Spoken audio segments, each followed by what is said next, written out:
Ռուս-ուկրաինական պատերազմ, օր 1317։ Ուկրաինացիները հեռահար հարվածներ են հասցնում ռուսական կողմին հենց ռուսների ինքնագնաց հաուբիցով։ Կադրում խորհրդային արտադրության հաուբից է, որն արդեն աշխատում է իր նախկին տերերի դեմ։ Մենք սա ռուսներից գրավել ենք դեռ 3 տարի առաջ, այս ընթացքում մի փոքր վերանորոգել ենք ու հիմա հաուբիցը պատրաստ է խոցել ռուսական թիրախները շատ մեծ հեռավորությունից։ Ուկրաինական զորքը ամբողջ գիշեր գնդակոծել է Ռուսաստանի սահմանամերձ շրջանները։ Ռուսաստանի պաշտպանության նախարարությունն է հայտնում, որ ՀՕՊ-ը Ռուսաստանի 7 շրջաններում 85 ուկրաինական անօդաչու է խոցել։ Ուկրաինական կողմը հայտնում է, որ ամբողջ գիշեր ռուսական անօդաչուների թիրախում է եղել Խարկովը։ 1 մարդ է զոհվել, 9 վիրավորվել, բարձրահարկ շենքեր, մեքենաներ են այրվել։ Ռուսական անօդաչուների հարվածներից էներգետիկ ենթակառուցվածքներ են վնասվել Օդեսայում։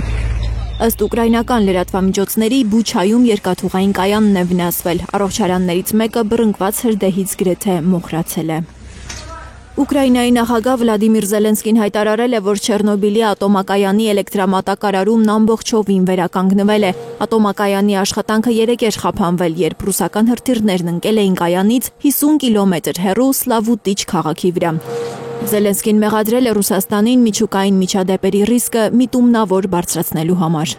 ԱՄՆ նախագահ Թրամփը թույլատրել է Ուկրաինային հետախուզական տվյալներ փոխանցել Ռուսաստանի էներգետիկ ենթակառուցվածքներին հարվածելու համար։ Իդեպ Թրամփի վարչակազմը դեռ քննարկում է տալ Կիևին տոմահավք հրթիռներ, որոնցով ուկրաինացիները կկարողանան ավելի շատ թիրախներ խոցել։ Ուկրաինայի նախագահն էր խնդրել Թրամփին այդ հրթիռներից տալ։ Այդ խնդրանքը Զելենսկին այսօր կրկնել է նաև Կոպենհագենում, Եվրոպական քաղաքական համայնքի 7-րդ գագաթնաժողովում։ Մենք խոսել ենք Միացյալ Նահանգների ղեկավարի հետ։ Շատ շնորհակալ ենք նախագահ Թրամփին այդ երկխոսության համար։ Մեր վերջին խոսակցությունը շատ արդյունավետ էր։ Մենք խոսել ենք շատ լուրջ զինատեսակների մասին։ Ամեն ինչ կախված է նախագահ Թրամփի որոշումից։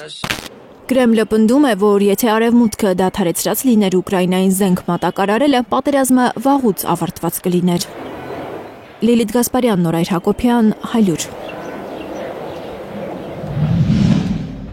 Հայաստանում ու աշխարհում տեղի ունեցող իրադարձությունների մասին առաջինն իմանալու համար բաժանորդագրվեք մեր ալիքին, սեղմեք զանգակը, որ բաց չթողնեք ամենահրատապը, կարևորն ու հետաքրքիրը։